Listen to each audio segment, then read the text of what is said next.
Hey, what is up, everybody? And welcome to what is this? The fourth episode in our Minecraft World 2022 series. I'm super excited because not only are we 4 episodes in, not only is it our first episode of the year, but it's my birthday. Yep, it's my birthday. And I was thinking that since it was my birthday, we need to do some sprucing up.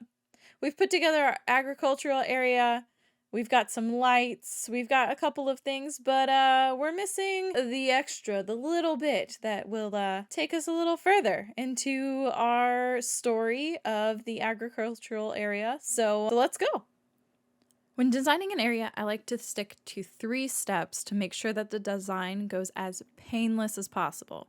These are functionality, layout, and of course, decorating with the extras. Functionality, when starting in a completely new world, you may be tempted to just throw everything into one area. Do not do this. This may work in the beginning, but you'll soon find that your villages, homes, and redstone contraptions just don't look good mixed together. My suggestion is pick a theme or a functionality to the area. Here we're working on agricultural items, so we've got an auto sheep shearer, a cactus farm, sugarcane farm, iron farm, potato farm, chicken and cow farm, but you get the idea.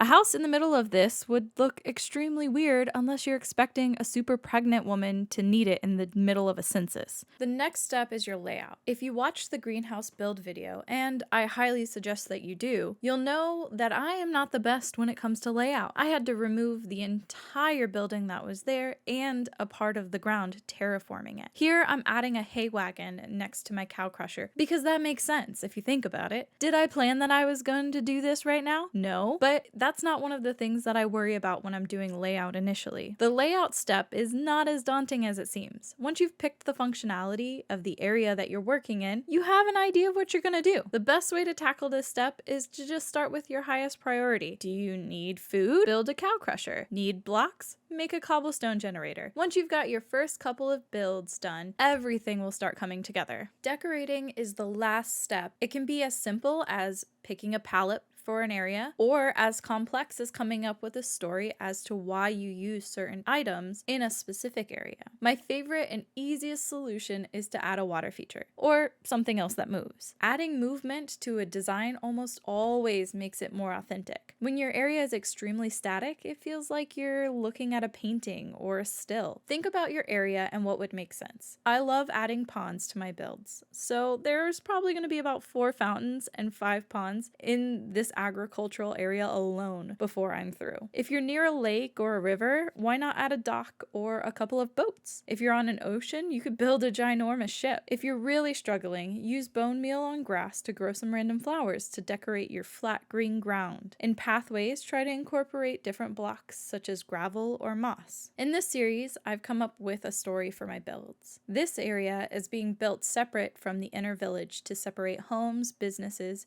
and of course the main castle when I get to it. Starting out, I picked dark oak and stone because I liked it. Because the agricultural area is about function instead of fashion, I'm not incorporating designs into the side of buildings or worrying too much if a building is square or not. Moving closer to the inner village, the materials will change to reflect a more fashionable and expensive taste. I'll use wood for the pathways instead of just dirt, and inside the gate, I'll even use stone bricks. Homes will become more ornate the closer to the castle that they become. Generating a story for your area does not have to be elaborate either. Walk through your builds and think about what if you were really there. What would you need? Is it an area that would be good for people watching or watching chickens burning in lava? Or do you need a tree to potentially hide an ugly mob farm in the distance?